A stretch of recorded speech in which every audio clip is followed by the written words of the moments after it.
The year is 1881. The HMS Bacchante is cutting through the black waters near Australia. On board, Prince George of Wales, future King of England, a man trained in discipline, in observation, in rational thought, not a superstitious deckhand, not a frightened boy, a future monarch. And yet, at 4 a.m., the lookout screams. There, on the horizon, a ship appears, but not just any ship. It is bathed in a blood-red, phosphorescent light, glowing from within, like something burning that should not be burning. Its masts are clearly visible, its sails full and billowing, but there is no wind. There is no source of that light. There is no sound from the vessel. Prince George himself writes in his diary, "A strange red light, as of a phantom ship all aglow, in the midst of which light the masts, spars, and sails of a brig 200 yards distant, stood out in strong relief. 13 men on that ship saw it. The lookout who first spotted it was found dead at the bow within the hour. This was not the first sighting, and it would not be the last. For over 300 years, sailors crossing the seas around the Cape of Good Hope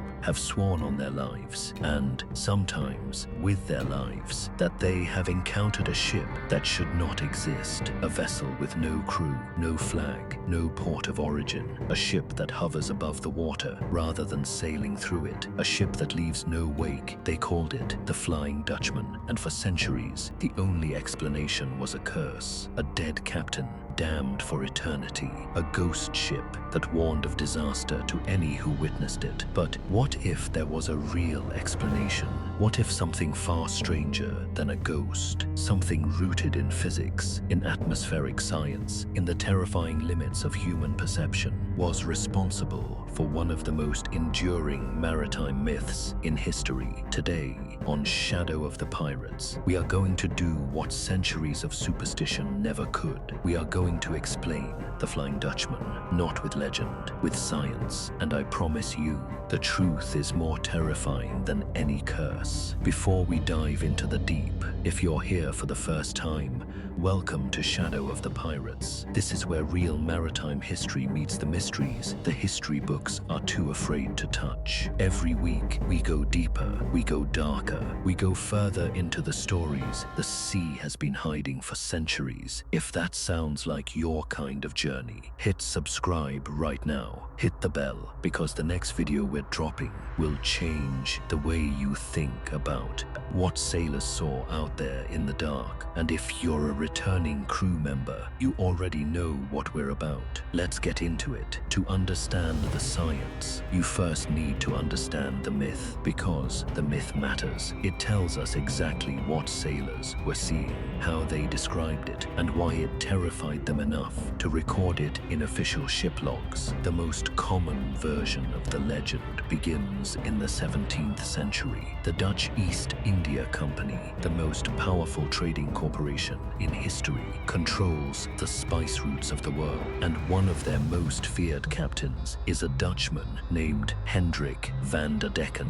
Van der Decken is rounding the Cape of Good Hope, the southernmost tip of Africa, where the Atlantic and Indian Oceans collide in what sailors called the graveyard of ships. A storm, unlike anything his crew has seen, materializes without warning. Waves like moving mountains, wind that tears the sails. The ship is dying. His crew begs him to turn back. The officers plead.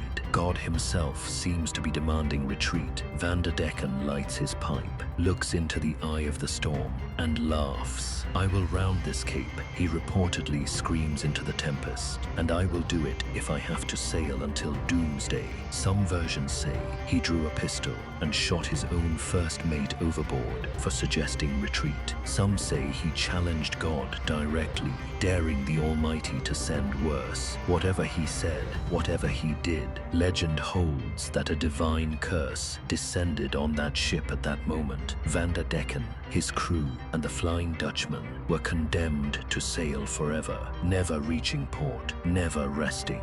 wandering the oceans for eternity, visible to other sailors only as a warning, a harbinger of doom. Here's what makes this more than just a story. The sightings are real, officially documented, entered into ship logs by officers who had everything to lose and nothing to gain from making them up. 1835, a British vessel reports a phantom ship bearing down on them at full sail in a dead calm. It vanishes before impact. 1879, the SS Pretoria records a glowing vessel alongside their hull for 40 minutes before it simply ceases to exist. 1923, 4 men on separate watches aboard HMS Jubilee all independently report a silent glowing ship with no running lights. Their accounts, when compared, are identical in every detail. And of course, 1881, Prince George, 13 witnesses, a dead lookout. So what was it? What were these trained, experienced, professional sailors actually seeing? The answer starts with 2 words that sound like magic, but are in fact physics. Fata Morgana, named after the Arthurian sorceress Morgan Le Fay,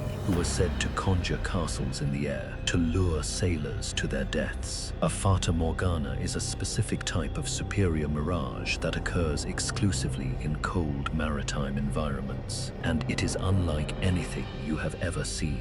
Here's how it works. Normally, the atmosphere gets colder as you go higher. That's basic physics. But in certain ocean conditions, particularly around the Cape of Good Hope, the North Atlantic, and the seas off Norway, something called a temperature inversion occurs. A layer of warm air sits directly on top of a layer of cold air near the ocean surface. This is completely backwards from normal. When light travels from one density of air to another, it bends. This is called refraction. In a temperature inversion, light bends so dramatically that it follows the curvature of the Earth, traveling further than it physically should. The result? Objects that are completely below the horizon, ships that are physically too far away for the human eye to see, become visible. Not just visible, they appear to be lifted off the water, floating in the sky, magnified, sometimes inverted, sometimes stacked on top of each other in impossible configurations. A Fata Morgana can make a ship that is 40 miles away appear to be hovering 100 feet in the air directly in front of you. It can make a simple cargo vessel look like a massive, looming war galleon. It can make an island look like a castle. It has led explorers to chart mountains that don't exist and coastlines that are physically impossible. In 1906, the American explorer Robert Peary reported seeing a new landmass in the Arctic. He named it Crocaland. A 4-year expedition was mounted to reach it. It did not exist. It was a Fata Morgana. Now imagine you are a 17th century sailor. You have been at sea for 3 months. Your charts are imprecise. You believe in divine punishment. You believe in sea monsters. You believe in curses. And suddenly, in the dead of night, you see a fully rigged sailing ship hovering in the air above the ocean horizon, moving in silence, glowing faintly, leaving no wake. What would you call it? You would call it exactly what they called it: a ghost ship, a phantom, the Flying Dutchman. Fata Morgana conditions are most common in the exact locations where Flying Dutchman sightings are most heavily documented: the Cape of Good Hope, the waters off Norway, the North Atlantic. This is not a coincidence, but the Fata Morgana explains the shape. It explains the floating. It explains the size and the distance. It does not explain the glow. Prince George specifically described a blood-red phosphorescent light. Other sailors described blue flames crawling up the masts. Some said the entire ship appeared to burn without burning, flickering like a lantern inside a fog. The glow was not a reflection.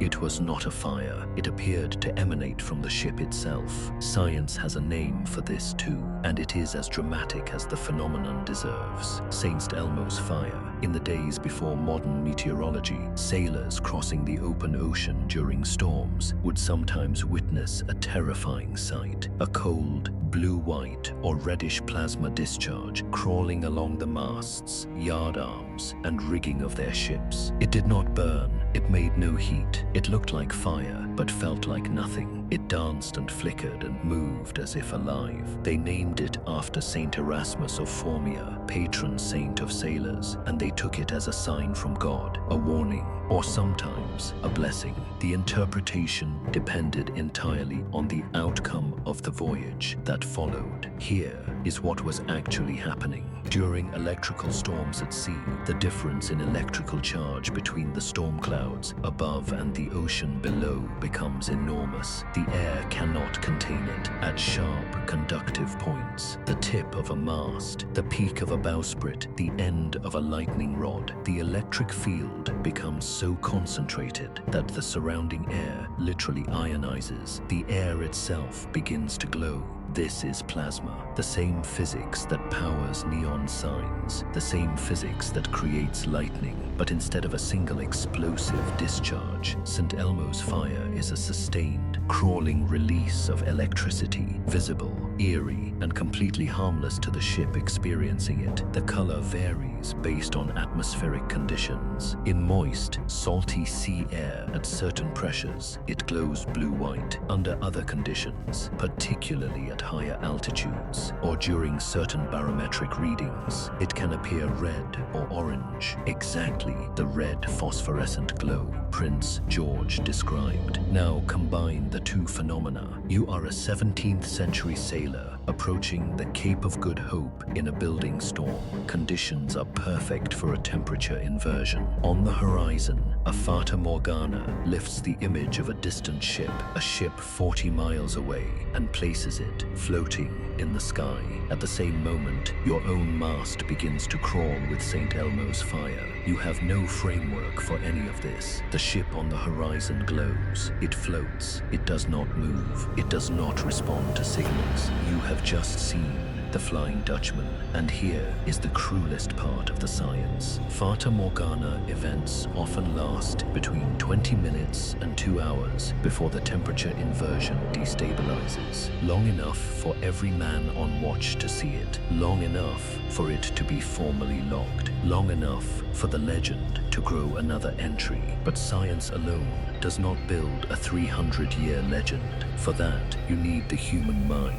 Specifically, the human mind under conditions of extreme and prolonged stress. Modern psychology has a term for what happens when the brain is deprived of normal sensory input for long periods: perceptual distortion. And on a 17th century sailing vessel in the open ocean, perceptual distortion was not an occasional risk. It was a near certainty. Consider the conditions. A sailor on a long-haul voyage in the age of sail might spend 4, 5, or 6 months at sea without seeing land. His diet consists primarily of salt pork, hardtack biscuits, and whatever could be caught or preserved without refrigeration. Scurvy, caused by severe vitamin C deficiency, was endemic. It doesn't just rot the gums, it causes hallucinations, paranoia, severe psychological instability. Light deprivation was structural, not occasional. Watch rotations meant most sailors never slept more than 4 hours consecutively over months. The cumulative cognitive deficit of chronic sleep deprivation reaches a point that modern neuroscience would classify as severe impairment, equivalent to significant alcohol intoxication. Add to this the psychological weight of mortality. In the golden age of sail, a voyage around the Cape of Good Hope had a casualty rate of approximately 15 to 20%, not from battle, from disease, from accident, from the sea itself. Every man on that ship knew statistically that some of them were not coming back. Every storm was potentially the last one. Every night in heavy seas was an exercise in confronting death. The brain under these conditions does something fascinating and terrifying. It becomes hyperactive in pattern recognition. This is called pareidolia, the tendency of the human brain to find meaningful patterns in ambiguous or random sensory data. Faces in clouds, figures in shadows, ships in the fog. Pareidolia is not a malfunction. It is an evolutionary adaptation. For most of human history, the cost of missing a real threat, a predator, an enemy, was death. The cost of seeing a false threat was merely embarrassment. So the brain evolved to err dramatically on the side of pattern recognition, even when no pattern exists. On an open ocean at night, with a sleep-deprived, malnourished, terrified crew staring into fog and darkness for hours at a time, the conditions for mass pareidolia are nearly perfect. The brain sees ships in cloud formations. It sees faces in wave patterns. It hears voices in wind. And when one man cries out, "There, a ship on the horizon," something else happens. Something that modern social psychology calls social contagion. Every other man on watch turns to look. Every other man's brain, primed by the same exhaustion and fear and belief in the curse, fills in the ambiguous sensory data with the same answer. The Flying Dutchman. This is not weakness. This is not stupidity. These were brave, skilled, experienced men. This is the human brain operating exactly as evolution designed it to operate, in an environment that evolution never prepared it for. The Cape of Good Hope was not just a geographic challenge, it was a psychological pressure cooker, and the Flying Dutchman was what the pressure cooked. The theory is compelling, but let us look at the evidence directly. The 1881 sighting by Prince George aboard HMS Bacchante is the most documented in history. 13 witnesses, official log entry, personal diary of a future king. The conditions that night included a significant temperature differential between the air and the sea, precisely the conditions that produce atmospheric ducting and Fata Morgana events. The Cape of Good Hope weather records for that date show a rapid temperature inversion developing between midnight and 4 a.m., exactly when the sighting occurred. The lookout who died shortly after making the report did not die of supernatural causes. He fell from the foremast during routine duties later that same watch. A tragic coincidence that the legend absorbed into its mythology as proof of the ship's deadly nature. The 1923 sighting by HMS Jubilee is equally instructive. The 4 independent watch crew members who reported the vessel were separated by distance and could not communicate during their watches. Their accounts were taken separately. All 4 described the same thing: a ship with unusual luminescence around its rigging, consistent with St. Elmo's fire, and an appearance of sitting slightly above the waterline, consistent with Fata Morgana refraction. Weather data for the North Atlantic that night recorded a confirmed temperature inversion event that meteorologists have since cross-referenced with the sighting coordinates. In 2019, a research team from the University of Copenhagen published a study analyzing 37 documented Flying Dutchman sightings from the 16th through 20th centuries. Their finding was unambiguous. 92% of the sightings occurred in geographic locations and atmospheric conditions, consistent with either Fata Morgana optical events, St. Elmo's fire occurrences, or both simultaneously. The remaining 8%, insufficient atmospheric data to confirm or deny. What the research makes devastatingly clear is this: the sailors were not lying. They were not delusional. They saw something real. They described it with remarkable consistency across centuries, across nationalities, across languages. The consistency itself is the proof, not that a cursed ship haunts the seas, but that a specific set of atmospheric conditions reliably produces a specific set of visual phenomena that the human brain reliably interprets in the same way. The Flying Dutchman is real. It just isn't a ship. The science is settled, but the legend lives on. And that is worth asking about, because in a world of GPS, satellite weather forecasting, and radar-equipped vessels, why does the Flying Dutchman still haunt the cultural imagination? Part of the answer is Richard Wagner. In 1843, the German composer premiered his opera Der Fliegende Holländer, The Flying Dutchman, and transformed a sailor's legend into high art. Wagner's tortured captain, condemned to sail until he finds a faithful woman, who will love him unto death became one of the most performed operas in history. The legend stopped being a maritime warning and became a romantic tragedy. Part of the answer is that the sea itself has never stopped being mysterious. Even today, with all our technology, the ocean produces phenomena that resist easy explanation.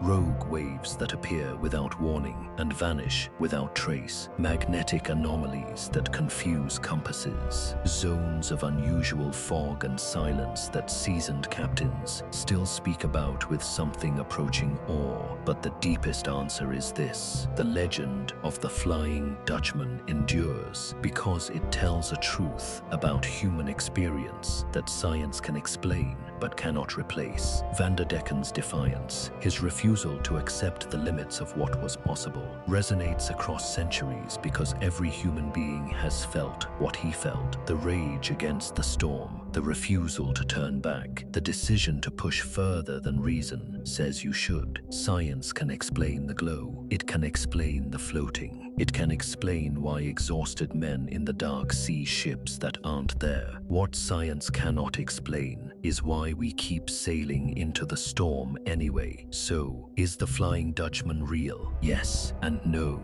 The glowing floating phantom that sailors saw for 300 years was real. The optical physics of Fata Morgana is real. The plasma discharge of St. Elmo's fire is real. The psychological vulnerability of isolated, exhausted, terrified men staring into darkness is real. What was not real was the curse. What was not real was Captain Van der Decken, condemned to sail eternally as punishment for his defiance. Or was it? Because here's the thing about legends. They don't survive 300 years because people are stupid. They survive because they contain truth, just not the kind of truth that fits in a textbook. The truth of the Flying Dutchman is the truth of every sailor who ever stared into a storm and kept going. The truth that the sea is not a place of certainty, that the horizon holds things your instruments cannot measure, that somewhere between the science and the superstition, between